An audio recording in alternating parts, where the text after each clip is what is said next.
नमस्कार दोस्तों, हमारी आज की कहानी है क्षण भर में इतना बड़ा हादसा हो जाएगा, रीत को पता भी ना था। कुछ घंटे पहले ही तो राघव ने रात का खाना खाया था। फिर वह बिस्तर पर ही परश और कागज कलम लेकर बैठ गया था। रीत जब कमरे में आई तो उसने राघव को काम में लगे देखकर कहा, सोना नहीं है क्या? उसकी बात सुनकर उसने रीत से कहा था कि वह और पीहू सो जाए, उसे कुछ हिसाब लिखना है, उसके बाद ही वह सोएगा। रीत जब सवेरे सोकर उठी तो उसने राघव को जगाना चाहा, पर यह क्या, उसका तो शरीर ठंडा पड़ चुका था। राघव का लिखा हिसाब परस में अभी तक रखा हुआ था। कल ही तो वह अपनी तनख्वाह लेकर आया था। एक कागज में राशन का खर्चा लिखा था और उसकी रकम अलग रखी हुई थी। दूसरे कागज में पीहू की स्कूल फीस व अन्य खर्चे दर्ज थे और उनके लिए रुपए अलग कर दिए थे। राघव आखिरी प्लान बनाकर चला गया। उसने अपने खर्चों का, अपनी गाड़ी के पेट्रोल का और जेब खर्च का कोई हिसाब ही नहीं लिखा था। शायद उसे मालूम हो कि अब इसकी जरूरत नहीं पड़ने वाली है। रीत ने राघव का सूटकेस खोला। उसमें रखा सारा सामान जयो का तयो पड़ा था। एक एक चीज को राघव बड़े करीने से सजा कर रखता था। ऑफिस के कागजात रखने के लिए अलग ब्रीफ केस था। व्यक्तिगत चीजों का एक रजिस्टर था जिसमें वह खुद के और रीत के नाम के निवेश, शेयरों, म्यूचुअल फंडों, जीवन बीमा पॉलिसियों और बैंकों की सावधि जमा के खाते आदि दर्ज करता था। घर से आते ही वह यह रजिस्टर लेकर बैठ जाता था। कई बार रीत उसके इस काम से ऊबकर फटकार भी दिया करती थी। उसकी फटकार सुनकर वह बोलता, ये सब तो भविष्य के लिए है, मेरे लिए, तेरे लिए और इस छोटी पीहू के लिए। राघव को प्लान करने की आदत थी। बड़ी प्लानिंग, छोटी प्लानिंग और रोजमर्रा की प्लानिंग, यानी प्लान करना ही उसकी जिंदगी थी। वह कहा भी करता था, रीत, बिना प्लानिंग के जिंदगी कुछ भी नहीं है। जितने दिन जियो अपने अनुसार जियो। यह जिंदगी बहुत छोटी होती है और कामों की श्रृंखला बहुत लंबी होती है। अपने सोचे हुए काम अगर पूरे नहीं हुए तो मन में मलाल रह जाता है। इसलिए कामों को चुनना है। जितने जरूरी लगे उतने ही पूरे करने की कोशिश करो, बाकी छोड़ो। वे तुम्हारे नहीं हैं, वे बस मोह है। इस मोह को त्यागना है और अपनी जिंदगी को अपने प्लान के हिसाब से जीना है। सचमुच तुमने मोह त्याग दिया राघव, अन्यास रीत के मुंह से निकला। तुमने प्लान किया मुझे अकेली छोड़ने का। ऐसा स्वार्थी प्लान तुम्हारा प्लान निकला। तुमने सिर्फ अपना प्लान किया, मेरी जिंदगी भी प्लानिंग कर जाते। अपने परस को दफ्तर से आते ही राघव इसी सूटकेस में रख दिया करता था। सूटकेस खोलते ही रीत को वह परस मिल गया। धीरे से रीत ने परस को खोला। एक रंगीन पासपोर्ट साइज की राघव का आइडेंटिटी कार्ड देखते ही उसके आंखों में आंसू छलक आए। कहते हैं कि जीवन मरण प्रकृति के हाथ में है, आदमी चाहकर भी कुछ नहीं कर सकता। रीत सोचने लगी कि प्रकृति की यह कितनी बड़ी बेईमानी है। उसकी शादी को केवल मात्र 5 साल ही तो हुए थे। एक स्वयंवरा की तरह उसने राघव के गले में वरमाला डाली थी। स्त्री पुरुष का संबंध क्या इतना क्षणिक होता है? अभी उसने जिंदगी देखी ही क्या है? क्यों प्रकृति ने उसका सुख चैन छीन लिया? उसका कसूर ही क्या है? इस जन्म में तो नहीं तो क्या सचमुच कुछ जन्म और भी होते हैं? क्या किसी पूर्व जन्म का उसका किया कोई पाप है? लोग तो यही कहते हैं। रीत के मम्मी पापा ने उसे समझाया, बेटी, पाप धर्म कुछ भी नहीं है। कौन कहता है कि तुम्हें किसी का पाप फल मिलता है? बेटी, इस दुनिया में किसी को फूल मिलते हैं तो किसी को कांटे। जिसके हिस्से में कांटे आते हैं वह संघर्षशील बन जाता है। जीवन तो एक संघर्ष है, इसको सहज रूप में लेना चाहिए। जो होना था वह हो गया। हिम्मत से काम लो, उठो, अपने को सहज बनाओ। ऐसे सहज कर ले अपने को रीत, यह दुख क्या एक दिन का है जो सुबह होते ही दूर हो जाएगा, अथवा किसी दवा द्वारा छुटकारा मिल जाएगा। क्या वैद्यों से भी बड़ा कोई दुख होता है एक स्त्री के लिए? विधवा का क्या स्थान होता है इस समाज में, वह खूब जानती है। रीत को अच्छी तरह याद है, गांव में उसके दूर के एक रिश्तेदार की भाभी हुआ करती थी जो बाल विधवा थी। लोगों ने उनका सिर मुंडवा दिया था। एक सादा सफेद धोती पहना करती थी वे। घर में उन्हें एक छोटा सा कमरा दे दिया गया। उस कमरे के अलावा उन्हें घर में कहीं बैठने या खड़े होने तक की इजाज़त नहीं थी। अपने अंधेरे कमरे से गांव के मंदिर तक का ही बस उनका संसार था। सुबह सूरज उगने से पहले और शाम को सूर्यास्त से पहले फीका उबला हुआ सा खाना एकदम रंगहीन और बेस्वाद उन्हें खुद बनाकर खाना होता था। और यदि किसी कारणवश वह अपना खाना ना खा पाई तो फिर पूरा समय भूखे पेट ही काटना पड़ता था, क्योंकि उन्हें घर की रसोई से कुछ भी नहीं दिया जाता था। उन्हें किसी के साथ हंसी मजाक या बोलने की इजाज़त तो छोड़ो, किसी पुरुष की ओर देखना भी वर्जित था।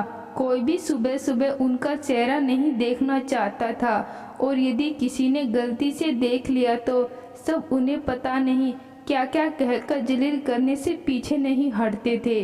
किसी शुभ अवसर पर उनके कमरे से बाहर निकलने पर सख्त पाबंदी थी। शादी विवाह के शुभ अवसर पर उनकी उपस्थिति की मनाही थी। उनकी छाया तक से लोग दूर भागते थे। रीत भी अब एक विधवा है। पति के दाह संस्कार के दिन सास ने उसके हाथों की चूड़ियां तोड़कर पानी में फेंक दी थी।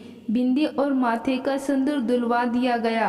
कितना बेहुआ और दर्द भरा समय है यह उसके लिए। वह सुहागन नहीं रही। लोग अब उससे घृणा करेंगे।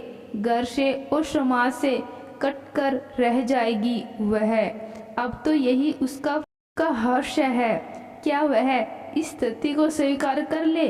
नहीं, यह एक बुजदिली होगी। वह नए जमाने की लड़की है। वह दुनिया का सामना करेगी। वह गांव की निरीह भाभी नहीं बनेगी। जिंदगी में एक हादसा ही नहीं आता, और भी आ सकते हैं पहले से भी बड़े। तो क्या वह जिंदगी इसी तरह हारती रहेगी? नहीं, कदापि नहीं। इतने फरस को मोड़कर ज्यों का त्यों रख दिया। अन्यास ही उसका हाथ सूटकेस की पॉकेट में चला गया। इस पॉकेट में राघव द्वारा लाई गई लहठी, एक प्रकार की चूड़ियाँ रखी थी जो कुछ दिन पहले वह रीत के लिए लाया था। लेकिन अब वह इन लठियों का क्या करेगी? किसके लिए पहनेगी? अब कौन देखने वाला है इन्हें? किसके लिए उन्हें पहनकर सजेगी? जो चाव से लेकर आया था वह वही नहीं रहा। ये सब चीज़ों तो सुहागनों के लिए होती हैं न। वह तो अब सुहागन भी नहीं रही। उसे याद आने लगा था कि कैसे कभी राघव अपना प्यार जताने के लिए उसे बिठाकर उसका श्रृंगार किया करता था और कहता था कि तुम हमेशा ऐसे ही सज संवर कर रहा करो, मुझे अच्छा लगता है। और रीत उसे तो मानो उसके सीने से लगकर सारे जहां की खुशियां मिल जाती थी। राघव जब भी उसे बाहों में समेटता था वह अपने सारे दिन की थकान को भूलकर उसमें खो जाती थी। किससे सिमटकर अपना दुखड़ा रोए। उसकी आंखों से फिर आंसू टपकने लगे। कुछ देर के लिए वह निष्क्रिय हो गई। घर का सामान आदि जब भी कभी वह देखने लगती तो ऐसा ही होता है। घर में उलट पुलट करने की आदत उसकी पुरानी है। राघव बार बार कहा करता था, यह क्या तुम घर की चीज़ों को उठा पटक में लगी रहती हो, सारा सामान इधर उधर फेंकने लगती हो। क्या तुम्हें कोई काम नहीं? क्यों नहीं तुम अपनी पढ़ाई फिर से शुरू करती हो? मैं इस बार पटना जाकर तुम्हारे नए कोर्स की सारी किताबें ला देता हूँ। राघव फिर पटना नहीं जा पाया और रीत की पढ़ाई अधूरी ही रह गई। वह एमए नहीं कर पाई। अब तो और भी कुछ करने का उसका मन नहीं करता। पीहू को स्कूल पहुंचाने काम आया कर देती है। स्कूल का रिक्शा दोपहर में पीहू को घर पहुंचा जाता है। पीहू स्कूल आती है तो कुछ देर के लिए उसके साथ उसका मन बहल जाता, लेकिन पीहू के बार बार पूछने पर कि उसके पापा कब तक आएंगे, वह कुछ भी जवाब नहीं दे पाती। राघव के मृत शरीर को जब शमशान घाट ले जाया जा रहा था, तब पीहू सवाल कर बैठी थी, क्यों पापा को इस तरह लिए जा रही है। उत्तर में रीत बोली, तुम्हारे पापा की तबीयत रात से ही बहुत खराब है ना, उन्हें अस्पताल ले जाया जा रहा है, जल्द ही वे अच्छे होकर वापस आ जाएंगे, तब तक तुम बाहर जाकर आराम से खेलो। 1 महीना गुजर गया, लेकिन रीत पीहू के सवाल का जवाब नहीं दे पाई। पिछली शाम जब वह पीहू के साथ छत पर बैठी थी, तब पीहू ने वही सवाल फिर किया था। अचानक रीत के मुख से निकल गया, वह देखो, सबसे बड़ा तारा जो बहुत तेजी से चमक रहा है, तुम्हें दिखाई दे रहा है, वही तुम्हारे पापा हैं। जब तुम्हारे पापा की याद आए, तब तुम इसी तारे को देखकर उन्हें पुकारना, वे सपने में तुमसे मिलने जरूर आएंगे। इस तरह कितने दिन रीत पीहू को बहलाती रहेगी। कभी कभी वह सोचती कि इस पहाड़ सी जिंदगी को कैसे जी सकेगी। अब इस जिंदगी में रखा ही क्या है, क्या करेगी वह जीकर, किस सुख के लिए वह जिएगी। क्यों न वह मर जाए, जहर खाकर अपनी जीवन लीला खत्म कर दे। मगर 5 वर्ष की बेटी पीहू उसकी नज़रों के सामने आ जाती है। नहीं तो उसी दिन जिस दिन राघव का हादसा हुआ, वह भी अपना अंत कर लेती।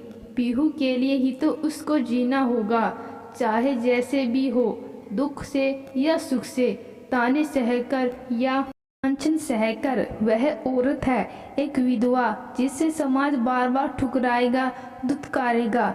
चल बेटी, यहाँ से अब चल, क्या करेगी यहाँ रहकर, अब अकेली। राघव की बीमा और भविष्य निधि आदि का सेटलमेंट तो घर से भी किया जा सकता है, वह मुझ पर छोड़ दे, मैं पटना से ही ये सब काम कर दूंगा। पापा ने उसे साथ ले जाने की जिद की थी, ने उनकी बातों का कोई जवाब नहीं दिया। वह सोच रही थी कि कितने दिन माँ और पापा अपने साथ उसको रख पाएंगे, 5 वर्ष, 10 वर्ष, फिर उसके बाद घर में 2 छोटे भाई हैं। माना वे उसे बेहद प्यार करते हैं। भाइयों की शादी होगी, एक विधवा ननद को भाभीियों का क्या सहज रूप में स्वीकार कर लेगी। वह तो उन पर एक अनचाहा बोझ बनकर रह जाएगी। उसको उन लोगों के भरोसे ही तो जीना पड़ेगा, गांव की विधवा भाभी की तरह। वह भी सब का तिरस्कार और अवहेलना झेलते हुए जिएगी। रीत की माँ ने भी उसको बहुत समझाया कि तुम्हारे पापा ठीक ही कहते हैं बेटी, उनकी बातें मान ले और अपने घर चल। हम समझेंगे कि हमारी बेटी कुंवारी ही है, हम सब मिलकर संभाल लेंगे, हम अपनी दुलारी बेटी को पाल लेंगे। तुम अकेले यहाँ कैसे रह पाओगी, बहुत लंबा जीवन है, अकेले सब कुछ करना मुश्किल होगा। अपने पापा की बात मानकर साथ चलो, तुम्हारे भाई भी तुमसे कितना प्यार करते हैं, वे तुम्हें पलकों पर बिठाकर रखेंगे। हाँ, कहने को तो ये बातें कह गई, लेकिन वे खुद इस बात को समझती हैं कि उनके कथन में जरा भी सच्चाई नहीं है। कोई भी माँ अपनी बेटी को जिंदगी भर नहीं पाल सकती। उसकी ममता, उसका प्यार उसकी थोड़ी सी जिंदगी तक ही सीमित है। माँ बाप आखिर कब तक साथ निभा सकेंगे, आखिर उनकी भी तो उम्र हो गई है। और फिर अपना भार बेटों या बहुओं पर नहीं थोपा जा सकता, उनकी भी अपनी जिंदगी है।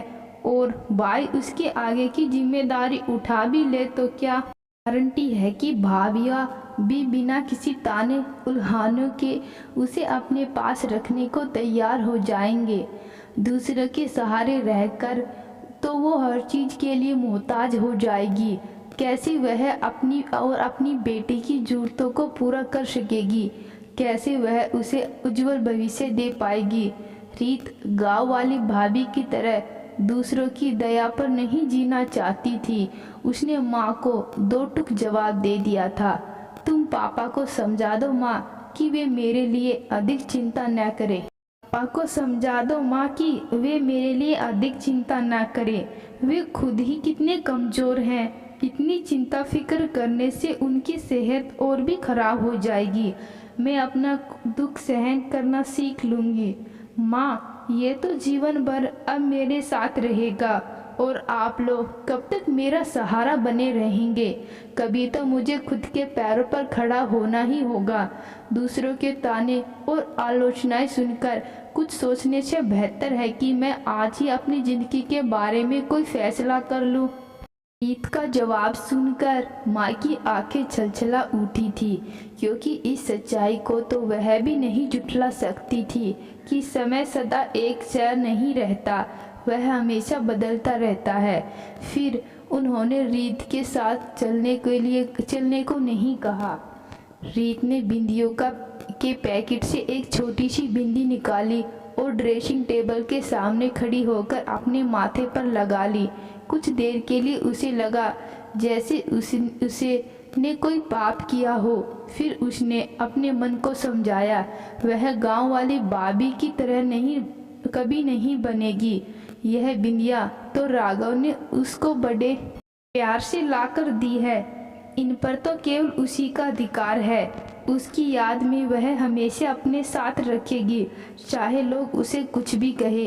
ये कड़वे सच की तरह है जिन्हें वह राघव के लिए जिंदगी भर संजो कर रखेगी। बिंदी वाले पैकेट को उसने फिर वापस रख दिया। अचानक उसकी नज़र राघव की कंपनी के प्रबंधक निदेशक द्वारा भेजे गए उस लिफाफे पर पड़ी जो एक दिन पहले ही उसे मिला था। लिफाफा खोलकर उसने पत्र निकाला और पढ़ने लगी। प्रबंधक निदेशक ने लिखा था, राघव के में निधन से कंपनी के हम सभी लोग दुख से स्तब्ध रह गए हैं। आप पर क्या गुजरती होगी इसे हम अच्छी तरह समझते हैं। हम आपसे अनुरोध करते हैं कि राघव की जगह लेकर आप कंपनी की सेवा में आ जाइए। आपका समय भी कट जाएगा और हमें खुशी होगी कि हम अपने पूर्व कर्मचारी के परिवार के लिए कुछ कर सके। रीत कुछ क्षण सोचती रही और फिर उसने फैसला ले लिया, वह नौकरी जरूर ज्वाइन करेगी। बिना देर किए उसने सूटकेस से साड़ी निकाली और ड्रेसिंग टेबल के सामने आकर खड़ी हो गई। साउथ सिल्क की साड़ी में वह खूबसूरत दिख रही थी। जैसे ही उसने माथे पर बिंदी लगाई, उसे लगा जैसे गहरे अंधेरे के बाद उजाला हो गया हो। राघव का दफ्तर वाला बैग उसने अपने हाथ में उठाया और माँ को कहा, माँ, पापा से कह देना मैं उनके साथ नहीं जा सकती। मैंने अपना रास्ता चुन लिया है। मैं राघव की कंपनी ज्वाइन कर रही हूँ। माँ रीत को एकटक देखती रही। उसके माथे की बिंदी और चेहरे के तेज भाव को रीत का यह एक दूसरा ही रूप था, जिसे देखकर माँ के मन में कौतूहल के साथ एक अज्ञात भय पैदा हो गया। पता नहीं यह लड़की क्या करेगी, घर बाहर किस प्रकार रहना चाहिए इसे मालूम ही नहीं। रत ने उससे शानो शौकत, खान पान, रहन सहन और सामान्य ढंग से जीने का हक छीन लिया है। क्या वह नहीं जानती कुदरत ने ही उसके साथ खिलवाड़ किया है और उससे सब कुछ छीन लिया है। तब सच को छिपाने से क्या फ़ायदा। अपने धर्म और परिवार का ख्याल तो उसे रखना ही पड़ेगा। अब वह पहले की तरह सच संवर कर नहीं रह सकती। आने दो, आज समझाऊंगी मैं उसे एक विधवा को कैसे रहना है और कैसे जीवन जीना है। शाम को रीत जैसे ही अपने दफ्तर से लौटकर आई, माँ ने उसे अपने पास बिठा लिया। रीत बहुत खुश थी। माँ से उसने कहा कि दफ्तर का माहौल उसके अनुकूल है। एमडी से लेकर जीएम, अन्य अधिकारी तथा स्टाफ के सभी सदस्य से उसको आदर मिला है। राघव कंपनी में एजीएम के पद पर था। वही जगह रीत को भी मिली। दफ्तर में एजीएम का एक और पद है जिस पर फिलहाल मुंबई के मुकेश ने ज्वाइन किया है। मुकेश और राघव ने एक ही दिन कोलकाता में कंपनी में ज्वाइन किया था। मुकेश से कोलकाता में ही रीत की मुलाकात हुई थी। एक बार राघव ने अपने घर उसे खाने पर बुलाया था। फिर उसका ट्रांसफ़र मुंबई हो गया। आज दफ्तर में उससे भेंट होने पर पुरानी याद ताज़ा हो गई। उसने राघव की मृत्यु पर काफ़ी अफसोस प्रकट करते हुए कहा, भाभी आप इस दफ्तर में आ गई, ये आपने बहुत अच्छा किया। है तो सब ठीक है बेटी, कंपनी ज्वाइन कर ली, मैं मना नहीं कर रही, लेकिन तुम इस तरह मत रहो। तुम्हें रंगीन कपड़े बिंदी छोड़कर सादे ढंग में जीना है। हमारे समाज में एक विधवा औरत रंगीन कपड़े पहने कोई शौक करे ऐसी इजाज़त नहीं है। और ये बिल्कुल नहीं चाहती कि लोगों को तुम्हारे विषय में चर्चा करने का कोई अवसर मिले। इसलिए आज के बाद तुम एकदम साधारण तरीके से रहोगी। बिंदी, काजल और लिपस्टिक का जरा भी इस्तेमाल नहीं करोगी। माँ ने जैसे अपना हुक्म जारी कर दिया। माँ ऐसा मत कहो, मैं एक विधवा की तरह नहीं जी सकती, मेरा दम घुट जाएगा, मेरी पीहू मर जाएगी, मुझे इन खोखले बंधनों से उभरने दो। माँ मैं अपनी ज़िंदगी को अपनी बेटी के साथ भरपूर जीना चाहती हूँ। मुझसे जीने का हक मत छीनो माँ। मुझे बल दो माँ कि मैं इन बुरे रीति रिवाजों को खुलकर सामना कर सकूं और खुलकर हंसी खुशी के साथ अपना जीवन जी सकूं। राघव मुझे छोड़कर चला गया है, इसमें मेरी गलती है, और वह यह तो कहकर नहीं गया कि मुझसे खुलकर जीने का अधिकार ही छीन लिया जाए। मैं जीवित हूँ माँ और मरी नहीं हूँ। मैं अधिकार के साथ खुलकर हंसी खुशी अपना सेज जीवन जीना चाहती हूँ। रीत ने अपना साहस दिखाया। यह कैसे होगा बेटा, मैं मान भी जाऊँ, लेकिन तुम्हारे पापा वो जरा भी नहीं मानेंगे। हमारे धर्म, यह समाज हमें सुख चैन से नहीं रहने देगा। इसकी चिंता तुम मत करो माँ, हमें ढंग से जीने का पूरा अधिकार है। जो धर्म हमें अपने पद से डिगा दे उसे हम नहीं मानते, और यह समाज जो कुरीतियों में दलदल में फंसा हुआ है उसकी हम क्यों सुनेंगे। हमें जैसा चाहेंगे समाज वैसा ही बनेगा। माँ ने फिर कुछ जवाब नहीं दिया। शायद रीत की बातों का उन पर अनुकूल असर हुआ। वे समझने लगी कि जमाना अब बदल गया है, अब नए विचारों का साथ देने में ही अब भलाई है। वक्त के साथ पुराने पत्ते झड़ते गए और उसकी जगह नए पत्ते मुस्कुराने लगे। रीत के भीतर भी नई नई कोपलें उग आई। दफ्तर में रीत का मन लगने लगा। वहाँ काम करने वाले सभी कर्मियों से उसकी दोस्ती बढ़ती गई, खासकर मुकेश से। एक दिन मुकेश को उसने अपने घर बुलाकर माँ से भी मिलवाया। माँ ने उत्सुकतावश उससे पूछ ही लिया कि वह कहाँ का रहने वाला है, उसके घर में कौन कौन है तथा वह किस बिरादरी का है। मुकेश ने स्पष्ट शब्दों में माँ को बताया था कि वह रांची के आदिवासी परिवार से है। उसके घर में माता पिता और शादीशुदा 2 बहनें हैं। वैसे हम खांटी हिंदू हैं, लेकिन किसी दकियानुसी धर्म या नीति के बंधे नहीं हैं। हमारा परिवार एक उन्मुक्त परिवार है, उसमें दुनिया की सभी जातियाँ और धर्म समाहित है। इंसानियत ही हमारी जाति है और वही हमारा धर्म है।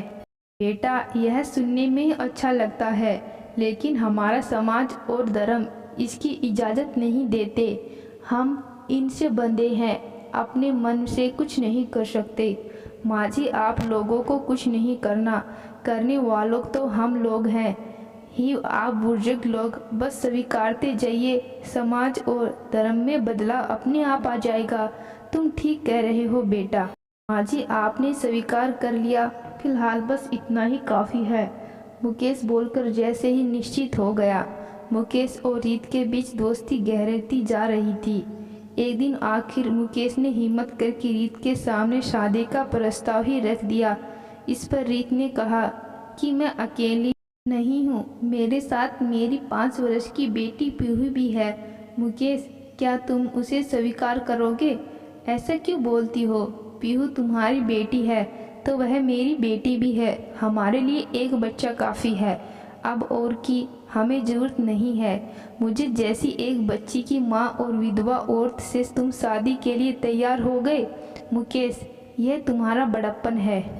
अरे तुम्हारी तुलना में मेरा बड़प्पन कोई अर्थ नहीं रखता रीत। तुम जैसी उच्च खानदान की लड़की एक आदिवासी संबंध रखने को तैयार हो गई, इस पर आज ही नहीं आने वाली पीढ़ी भी नाच करेगी। धर्म समाज और जातिवाद की कुरीतियों पर जो तुमने कुठारघात करने का साहस किया है वह प्रशंसनीय है। आखिर दोनों की सहमति मिल गई और एक दिन दफ्तर के सहकर्मियों के साथ दोनों ने कोर्ट में शादी कर ली। माँ को पता चला। उन्होंने तो रीत से बस इतना ही कहा कि मैं तो मान गई, लेकिन तुम्हारे पापा बर्दाश्त नहीं करेंगे और धर्म समाज से तुम्हें जिंदगी भर लड़ना पड़ेगा। रीत ने माँ को साथ रहने के लिए मना लिया। सोचा माँ साथ रहेगी तो पापा जरूर आएंगे और किसी भी तरह उन्हें वह मना ही लेगी। यह सोचकर ही रीत के भीतर एक खुशी की लहर दौड़ गई। रीत ने अपने ऊपर लगने वाले विधवा के ठप्पे का अंत कर दिया। कोई अब उसको विधवा नहीं कह सकता, वह सदा सुहागिन रहेगी। अब उसकी ओर कोई उंगली नहीं उठा सकेगा। तो दोस्तों, रीत ने अपनी नई जिंदगी की शुरुआत करके सही किया या गलत, कमेंट बॉक्स में ज़रूर बताना। कहानी अच्छी लगी, कहानी को लाइक शेयर और चैनल को सब्सक्राइब जरूर करना। धन्यवाद।